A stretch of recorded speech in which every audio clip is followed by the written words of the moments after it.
Hey everybody, welcome back to Goody and Johnny Mo with the movies. It has been a long absence for Johnny and Mo and I. We've had a few things going on, but finally we are back. Yep. We actually have 5 movies on the docket that we have to get reviewed for you guys and get them out. I don't know that we've ever been 5 movies behind. No, we are 5 movies deep, and we've got to get these. We've got to get these going because there's a lot of stuff coming out between now and the end of the year that we are going to see and review. So with that, we thought we'd do actually something kind of fun while we're recording this. We were trying to figure out what movie we were going to review, and obviously the obvious choice as well, the chronological, go to the oldest one. I said, it'd be fun if we did almost like a potluck grab bag. So what we have is I have 5 movie stubs. 4 of them are the movies that we saw. One of them is one that we saw that you didn't get a stub. We didn't get a stub for. But the 5 movies up on the docket are, in the order that we saw them, we're Shang-Chi, Venom 2, Venom, then James Bond, No Time to Die, then it was Halloween Kills, and then the Eternals. Right. So what we do is I have the 5 movie stubs here, and instead of the Venom movie stub, which we couldn't get a printout, I have the Suicide Squad, which was the last movie we reviewed. And Goody is going to pick one of these at random. All right, so we're gonna. That will be the movie. That's going to be the movie for tonight. This one looks like we're doing Venom. Because Venom will be first. That's Suicide. Venom 2. Okay. All right, we're going to do Venom 2. There will be Carnage. Well, first we have to. We got to do our beverage of the night, and I'm going to leave this up to you because this is your special night. This part of the show is the Johnny Mo show. Okay, so. A couple weeks back, I was in Cape Cod for my annual family reunion, hence my Cape Cod shirt. And one of my favorite stops, either on the way to Cape Cod or on the way home from Cape Cod, and even better if you could do it both, on the way and going home, is the Buzzards Bay Brewery in Westport, which is not in Buzzards Bay. There is an actual Buzzards Bay, Massachusetts, right just off Cape Cod. But the Buzzards Bay Brewery, for whatever reason, is not in Buzzards Bay. It's in Westport. And it's really cool. It's in the middle of nowhere, in the middle of field. And one of my favorite drinks that they have there is their seasonal, something they do seasonally and around October is they have a beer that they call Boo.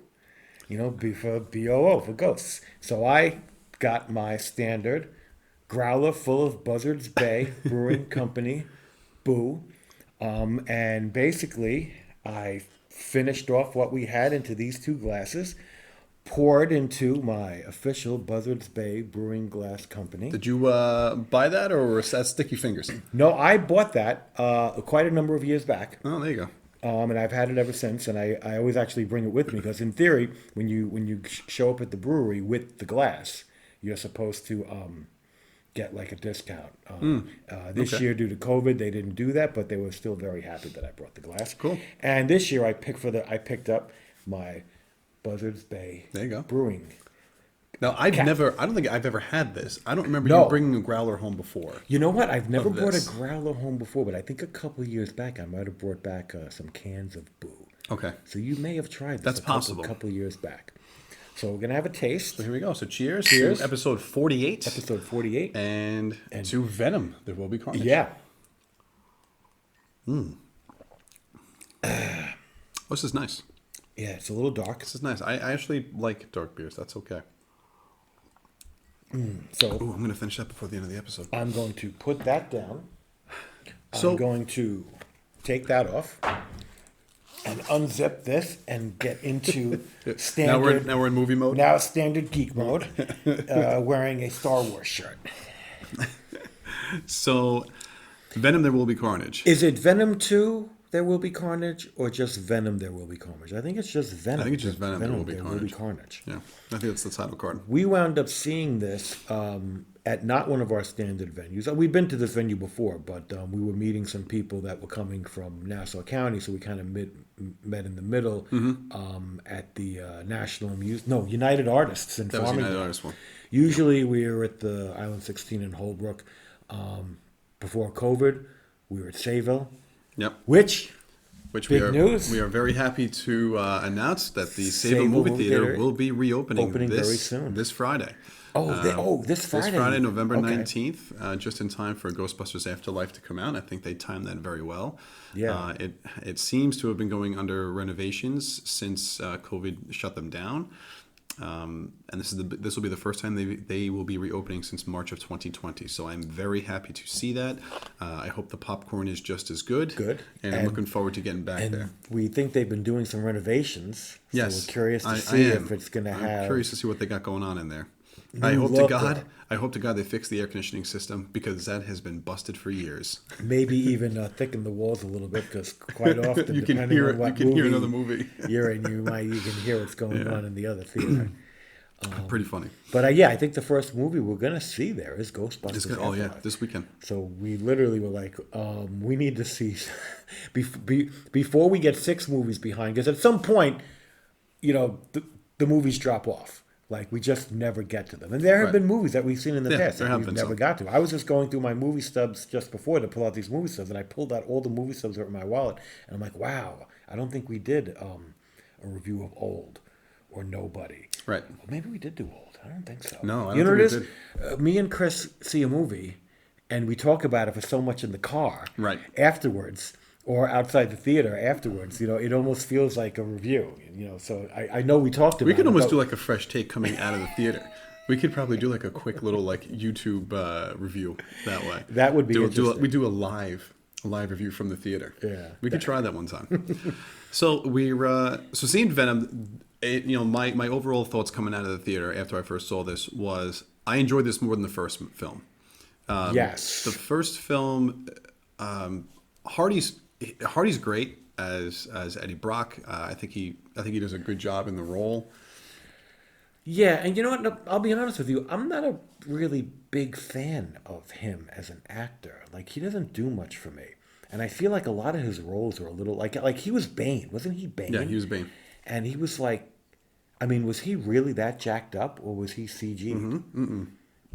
No, that was him. Okay, and he was in the Road Warrior. Yes, he played Max. He plays a little kind of these offbeat characters. So I think maybe that made him a good choice for Eddie Brock as Venom. But I agree with you. I didn't like the first one at all. The first one, I'll be honest. The first one, it wasn't. I think I fell asleep for part of it. Horrible, but it wasn't. No, but it just I really didn't care for it. It was all right. And again, like these movies are done by Sony. These are not done by Marvel. These are not MCU films. Although there is spoilers in this, and we will get to that at the end, the big spoiler that happened in this movie. But Woody Harrelson... I'll be honest with you. When the first movie came out, I thought it did so bad that I'm like, sometimes you just sit there and say, you know what? They ain't making another one. But it made a lot of money. It did make a lot. The movie had legs, and it actually made a lot of money. It didn't make $1 billion, but it made quite a few $100 million. It must have made a profit, and I think it probably made a profit mainly because of the popularity of Venom. Mm-hmm. It's one of those things. Like, at the end of the day, no matter how bad a Punisher movie might be, it's going to make a lot of money because the Punisher has such a huge following. Venom has a really huge following. Yeah. People really like that character. So even if all the people that wanted to see it only wound up seeing it once, still a lot. It was enough. It was enough. It was enough to. And I think that's what ended up happening. I think this took a big jump. Venom has been a popular character for years. They tried doing it in Spider-Man 3 with Tobey Maguire, the Sam Raimi Spider-Mans. Oh yeah. Which I think a lot of people can agree that wasn't done very well. I think a lot of people probably don't realize how old Venom is. Venom was first introduced in, the actual character of Venom was first introduced in Amazing Spider-Man, whether you want to say 298, 299, or 300, cameo versus first appearance, blah, blah, blah. But that was back in 1988. People might say the first appearance is Secret Wars number 8, but that's not. It's the first. That's the Secret symbiote. Wars number 8 is the first appearance of the symbiotic black costume, the organism, that at that point bonded with Peter Parker. Venom is not the symbiote. Venom is not Peter Parker in a black costume. Venom is actually the combination of the symbiote and Eddie Brock. Yeah. That is Venom. If the symbiote goes somewhere else and bonds them to somebody else, which has probably done dozens and dozens of times throughout its life, it's something else. It's whatever it is. Venom is not the individual symbiote. Venom is the combination. The two things I probably enjoyed the most in this film were, I actually really enjoyed Woody Harrelson. Like I've always found him very interesting in most of his roles. Yeah. And this one, for me, he didn't disappoint in this role. He kind of played the crazy Cassius. I think he hammed it up. I don't disagree with that, but for the film, for the style and film of which they were going for, I almost felt like it fit. Well, no, it fit. He definitely hammed it up. So I see that. But the second thing is the relationship of Eddie Brock and Venom in this movie, I thought was done so much better than in the first one.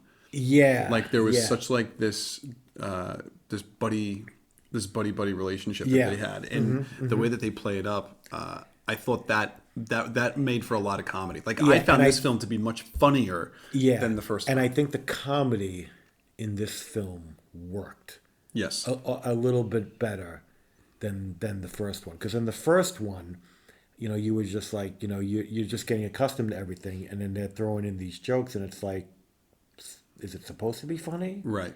And it really, the joke wasn't that funny, but was it supposed to be a joke? Like you weren't sure, but then by the time when you got going into Venom, Let There Be Carnage, you kind of know what the scenario. You know that these two characters are going to be going out.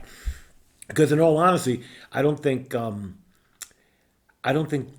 Venom in the comic books, at least not the first 10 years of Venom in comic books, were portrayed with any sort of no. I think he was always seen as more serious. He was a more serious, darker like a character. menacing.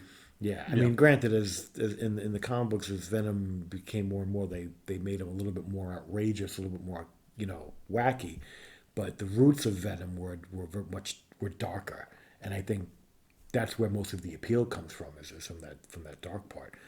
But okay, so you go ahead. I want to go off on a tangent with Woody Harrelson for a minute, but I don't want to do that yet. I'll do that after we talk a little bit more.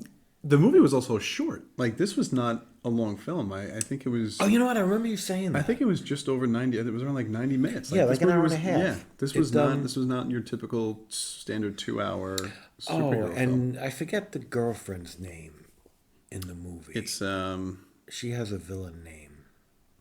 Oh, the one that's with Woody Harrelson. With Woody Harrelson. Yeah. Right? That's silly. I forget her name. Pariah, something like that. You would know better than me with those characters. Yeah. Well, it's because it's a Marvel. Yeah, something like that. I forget the name, but it's something like she has screaming. Yeah, she has an ability to. Yeah. Like a sonic cry almost. I actually tried to look up her first appearance to see if I had it, and I think I might actually have it, but I don't know that it's that book is going to take an enormous jump because of her. But she was actually played a good character. I actually liked her character. Yeah, I liked the interplay between her. The storyline between the two of them, between Woody Harrelson and his girlfriend, I actually liked that. I thought that kind of gave his character a little bit more depth. I think it might be Mariah. Yeah, no, yeah. Because I think in the comic books, I think you really just see kind of Carnage as like a lunatic out to kill everybody, right? With really nothing else underneath that. But in this case, there's actually some depth to the character. Well, especially because they give him a reason, because they basically held his girlfriend hostage for, and even though he is 15, really just 15, 20 years. Nut job who wants to kill people, he's more than that. It's not that he's less than that, or this even justifies why he wants to kill everybody. It's just he is Carnage, but he's a little bit more, and he's got that going on, which is actually kind of fun. They're almost like a Bonnie and Clyde. Yes, I know. In all honesty, you know what though? But that's the perfect character portrayal that you just nailed it. Like that's exactly what it felt like as you're watching this. Yeah, because she's all into it as well. She's not like the moral compass for him to try and bring him down. She goads him. She's sitting right next to him in the car, and they're driving along doing crazy stuff, and they're Bonnie and Clyde. Yeah. So, what's your tangent now? Okay, so I just have this thing where it's like they're trying to make this movie, and they're like, who can we get to play Carnage? And like, we need somebody who can just play, really hammered up, crazy, batshit. Now, he was also in the first film. Woody Harrelson. Woody Harrelson was in towards the end of that movie. Oh, okay. Yeah. And they probably like knew they were going to have him as Carnage. That's not a coincidence. I forgot about that because Venom came out how many years ago? That was 2018, I think. Yeah, so at least 3 years ago. So, you get someone like Woody Harrelson, and you basically tell him, look, we need you to sit there on screen, and these are the lines, and you need to put on that face and that snarl and that grin and that subtext and do it up, And at the end of the day, most of Woody Harrelson's great lines are like, are either him in the cell, or and all the scenes with him as Carnage, they're all CG. For the most part. Yeah, yes. I probably like 90%. Like when he's on screen, fully bathed in red as Carnage, whether it's walking down the jail and killing people or doing whatever he's doing. At the end of the day, Woody Harrelson as a part of this movie really has no idea what the final movie is going to look like. Like back in the day when someone made a movie, they were in all the scenes and they kind of had an idea what the movie was going to look like, right, because they were in front of the camera and that was it. In a movie like this where there's so much CG action, he's just like, I sat there and I read my lines and I put on, I did what I was told, he's probably like, I can't wait to see what this movie's about. What this movie looks like, because you could literally be watching the movie and like you almost think like the actors and actresses know what's going, like, they know the movie, they know, right, the story, but it's like at the end of the day, there's almost nothing on the screen that's live. It's all CG. All these fight sequences are all CG, taking place on the side of buildings. None of these actors are on the side of the building or falling off whatever or fighting. But some of them, nowadays though, a lot of them, because they do motion capture, they're in like these motion capture suits and they are performing a lot of those. They might be, but I have a feeling sequences. They might have more like athletic people. I think depending on what the stunt is, yes. Yeah. But some of these guys want to do all this stuff. So like they will kind of get into the motion capture suit, get hooked up on the harnesses, and get kind of thrown around. Yeah. Now, obviously, that's going to be, I'm sure, scene dependent. And also, are they willing to let the actor do these things and take the risk of actually getting hurt? You get this scene where Carnage melts down for a second, and they show Woody Harrelson's face, and he says something. At the end of the day, Woody Harrelson was probably just sitting in a chair saying something. They superimpose it, and then it's like I think it would just be interesting now with like some of these films that are so CG. Even the actors themselves would be looking at it, going like, "Wow, that's okay. That's what happened. I guess that's what happened." But that's also why they have no idea what happened. I think that's why it's so interesting when they film the behind the scenes like interviews, and you hear the actors talking about those types of scenes where they give their perspective, and it's like, yeah, I did this scene. I was, I spoke the lines. I was talking with Tom Hardy, but it was just me. Like I'm not there in this giant costume. Like that, all of a sudden that's all done in post. Right. So I have to imagine it all in my head from what these guys are telling me and looking at the storyboards. How's that all going to look? Oh yeah, because at the end of the day, right? Isn't it like true that like all the lines? Oh no, or is that just for animation? Or all the lines are respoken? They record the lines. I don't know if they all get they all get redubbed, like not redubbed, but like it's after. Oh gosh, what's that called? Some type of audio recording that's done afterwards. There's a particular name for it. Yeah, like you've seen these behind the scenes things where the actors are like, maybe they're even watching the film as they're doing. Well, a lot of it too has to do with the camera angles. So they're in front of a microphone speaking. And because a lot of times they're doing, there's multiple camera angles that they're filming these scenes at. Sometimes the voice that they use, the audio that they use, isn't syncing up with the camera angle that they took. Yeah. So then they have to re-record the proper audio and dialogue for that. Right. I'm so mad I don't remember what that's called, but there is a particular name for that. Mm-hmm. But anyway, the movie was definitely interesting. The dynamic and the relationship between Venom and Eddie Brock really does kind of like pull you into this, because there is a point where they separate and they kind of realize that they do need each other. Yeah. You know, like they can't stand each other at one point, and like they literally have this fight in Eddie Brock's home where they're literally kicking the crap out of one another. And I don't know, like I feel like Eddie can't really affect Venom. At the end of the day, Like Venom's going to win Brock that fight. is just human. Right. And if the symbiote is apart from him, you know, just like basically, you know, when the symbiote's running around doing whatever he can do, he can pretty much do whatever he wants and pretty much kill anybody he wants. And that was the thing in the first film, is that the reason why the symbiote chose Eddie Brock is because he fit as a host, where that was like the whole storyline, and that these symbiotes a host can't be anybody. Yeah. You know, it has to match the symbiote. Otherwise, the symbiote basically kills off the host. Right. Okay. Right. And I think you saw a little bit of that in this when when he started getting other people. Yeah, he's going to clubs. He's like doing all this crazy stuff. Like he's getting out in the world a little bit. Yeah, when he was actually like, you know, trying to be his own personality. I thought like the scene like with him at the club. Right. I thought that worked. Like I thought that was funny. Like I thought it was kind of I thought it was interesting. You know, and of course everybody, you know, almost anybody he runs into thinks, you know, he's, you know, a guy in a costume or something like that. You know, he's not right. really... And it just worked, because it was almost like a costume party anyway that he was at. So like it worked that he was able to get away with it. Yeah. Now there was also a funny character in there, the Asian woman who worked in the convenience store. Yes, she's back again. She was actually, her name. you know, her character is pretty funny. Oh, I can't remember what her name is.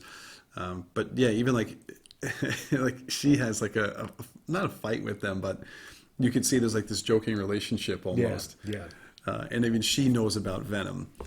So it's really interesting. Like all the stuff that like goes on inside, like there were definitely times where like Venom's speaking and it's almost you're unsure of, can everybody hear that, or is it only speaking inside of Tom Hardy's head? Yeah. Eddie Brock's head? You know what? I feel like he's speaking inside it's in his head. Well, because you'd always tell from Tom Hardy, you know, from Eddie Brock's reaction after the fact, because he would either respond quietly as if he's talking to Venom, or if he's talking to everybody, then you're like, all right. But I think a lot of times when Eddie Brock is talking to the symbiote and somebody else is around, it appears that he's talking to himself.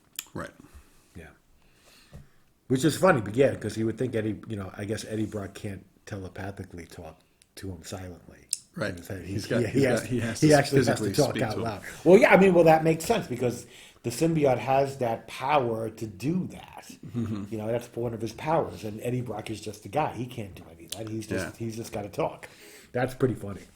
No, like, well, listen, is it a great film? No, not by any means. But to me, it was enjoyable enough to go sit through. I definitely had more laughs in this film, and I definitely enjoyed this film more than the first. Yeah, because I forget who they fought in the first film. It was it like Riot or something like that, or some nonsense. Whoever the white symbiote was, the white or the gray one. Yeah, it was at the end of the day, they were fighting another symbiote, but in this case, at least it was, you know, that was more like, you know, random symbiote just for the sake of the fight. Well, I think they were just setting it up. Carnage actually has, you know. Well, I feel like they couldn't just do Carnage out of the gate, you know, because that's the big. Yeah. And again, villain, Carnage is a character who's been around for a long time. Carnage since the 90s. Since I think 91. I think he first appeared in 91. So you're talking about a character that's, you know, 30 years old. You know, and to some people that's, you know, before they were even, a lot of people going to the movie, that's before they were even born. Right. You know, I look at it like, you know, like, well, how many people were going to this movie just to see Carnage? Yeah, like Carnage not even to see Carnage Venom. is a modern day villain. But, you know, the modern age apparently started like in 1987 and never stopped, you know, because it just keeps going nothing interesting has happened in comics for them to create a new age. So the modern age is now like 40 years long. But so there was one unbelievably ridiculous plot convenience in this film that, like I said, because I don't think there weren't that many in the film to annoy me. But this one stood out. This one was so bad, it annoyed me but not enough to not enjoy the film. Right. But it was so absurd. It's the scene where Eddie Brock is learning about, Cletus Cassidy's, who's Carnage. Oh, Cletus Cassidy's yes. history in his past, and he's Right. trying to figure out some clues. Yes. So he winds up going to It was like an institution or something that he was grew it the up in. institution or the orphanage? Oh, it might have been the orphanage. I think he winds up going to the orphanage Yes. that He started at. he started. Now, so one, the orphanage is closed. Right. Not even. I'm talking about closed for the night. I'm No, like talking locked up. shut down, Yeah, abandoned for God knows how long. Blah blah blah. So one, you're going to a facility that is completely abandoned. There's nobody there you can go and ask questions. Not that he was going during the day anyway. He's Well, going. he's an investigative journalist, so he's yeah, going to investigate. He's going there at night, and it's like you sit there and you're like, what the hell are you going to find? And he goes on the grounds and he's got his flashlight, and it's a pretty large facility. ground. Yeah, It's a pretty area. large. Yeah. It's an orphanage like in the middle of a large Field, parcel of land. Mm-hmm. There's old trees and stuff. And right out of the blue, in no time flat, Eddie Brock finds on a tree a carve out of Initials. CK loves whoever, Right. whatever her initials were, and it's like, one, you never would have found that. Two, at that time of night, no. if you would have found it, it would have taken you a long time. Three, it was that when that was carved in was decades ago. Right. Like, You know what how I mean? many people with those initials have been there? Well, And, like, not even it's that. like, It it's wouldn't automatically be assumed. clear. Like been if it faded. was freshly carved in the past year, you would have seen it. But something that's been there for 10 or 20 years, like the bark would have grew over it. Like, it would have been really hard to spot. It would have been really faded. You wouldn't have found it, and it might not have even been recognizable. It's just like, Especially at night. Like, I don't care if you got a flashlight. Like, even at night, like, that would have been tough. You But know like you what? said, like, that was one of those, like, ridiculous conveniences. yeah, it's like, you know what? Somebody dropped, somebody dropped a quarter at Disney World. Let me go see if I can find it. And you happen to. And you stumble upon it. As soon as you walk in, Yeah, that's the quarter. right there on Main Street. What, are you kidding me? Like, you just sit there and you're like, it was even before he found that, in your head you're going, what's he doing there? Right. What is he gonna Yeah. find? What like that's like Like, I was expecting him to go through, like, files or right, something right. like that, I'm right? like, that's Not like, find a that's- tree with carvings and that's then it's like, stupid. whose Like, initials are these? Yeah, break Who into is the, this? Yeah, break into the building and maybe see if there's still some records there. Right. They didn't take the records with them. They left all the records there when they closed down the institution. Like, no, they didn't. It just made no sense. And then he actually finds something instantaneously that actually puts him in the right direction. And it's like, okay, And then he figures it out There from was there. probably a better way for him to figure something out. But listen, you had 90 minutes to do the film, so Yeah. you got to make it convenient. I found the other convenient was that, so, what's his name? Cletus Cassidy. Cletus Cassidy. Cletus with a C and Cassidy with a K, Okay. I'm pretty sure. So, he gets locked up at a very young age, Yeah. and he was in jail for a very long time. And I don't know how, when he got out. Oh, no, she drove the car, right? So she had been locked up in that place. So that car chase scene, Yeah. right? That to me was ridiculous. She was driving. She's the one who drives She the has car. no idea. She had been locked up since she was a young teenager. Well, She was locked away at this facility. Yeah, she was in the orphanage or whatever. Right, and then they moved her into that special. And then she went into that special facility, which is almost like Was that Ravenclaw? something like that. Yeah. Right, I think it was Ravenclaw. So she gets moved into there. And she's in lockdown. And she's locked up for years, and all of a sudden, Cletus breaks her out, and she gets into a car, and she's driving the car, but not just driving the car. She's like NASCAR. She's like F1 racing around turns. Okay, I think she even drove in reverse at one point, and with precision. I'm like, I'm sorry, this girl has been locked up for years. There's no way she's driving a car like this. I know what her name is. Shriek. Shriek, there it is. Yep, It's Shriek. you got it. Yeah, I mean, that's definitely one of those conveniences too. And listen, we get it. We understand what type of movie we're going to go see. But you know what? You could have put a little more effort into some of that. There's just, there's, like I said, it's the movies where every scene has no effort that drags a movie down. But it's like those types of movie scenes that has a couple, you can let them slide. But at the end of the day, most movies probably shouldn't have any of those scenes because it's probably not that hard to come up with something that makes more sense. I mean, I think ultimately at the end of the day, it's all about timing. It's just you have X amount of time to get a movie in. You got to hit these. You got to hit the plot strides. How are you doing that? And this was the fastest way to get to point from A to B. Now, the ex-wife in the movie. I forget who she is, but she's pretty hot. But did her new husband? Michelle Williams. Oh yeah, no, I like her. I like Michelle Williams. Did her new husband die in the film, or did he live? He didn't die, did he? You know what? It's been so. I feel like I know we saw this like back when it came out. I don't remember. It's almost there's. I think he got injured. We've seen so many films where you feel like somebody's getting killed, it's like he just married the wrong person. Oh, it was just wrong. It's not his fault. Wrong. It's just like.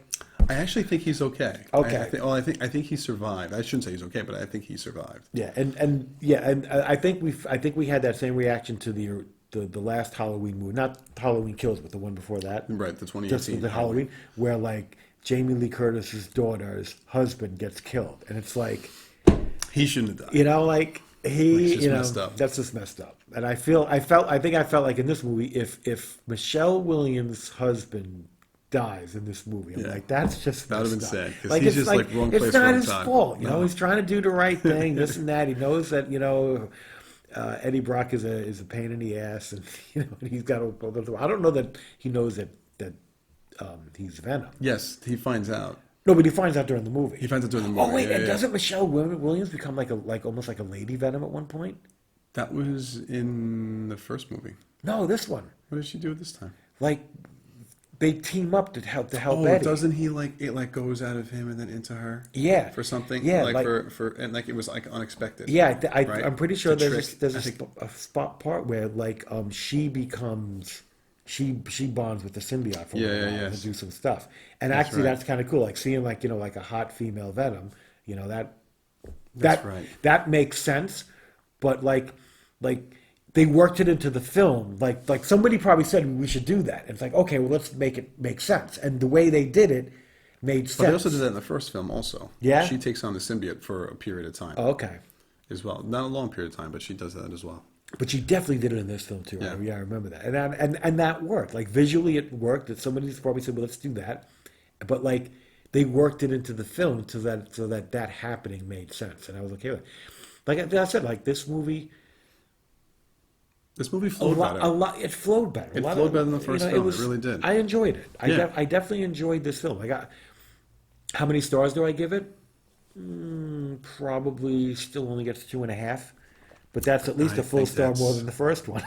I think you're right on that. I think 2.5 is a good score for this film. But it was enjoyable. But what's worth getting through that movie is the post-credit scene. Oh yeah, what happens in the post-credit scene? So the post-credit scene, Venom and Eddie Brock are taking a vacation, and they're in the hotel room, and then all of a sudden something goes down. There's like a change in the environment that you notice. And they're not really sure what's going on, and then they turn the TV on. And when the TV pops up, all of a sudden you see J. Jonah Jameson, I think, in an interview or something like that, and then they start talking about Spider-Man. Yeah. And then you realize that Venom is now in the MCU. I don't know if you want to say the MCU or just in with this Spider-Man.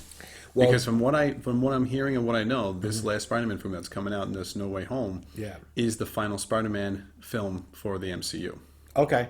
And it's supposed to go back to Sony. It's all with, it involves Doctor Strange and things dealing with the multiverse and things crossing over. So something definitely occurs, we know, from the trailer alone of Spider-Man No Way Home.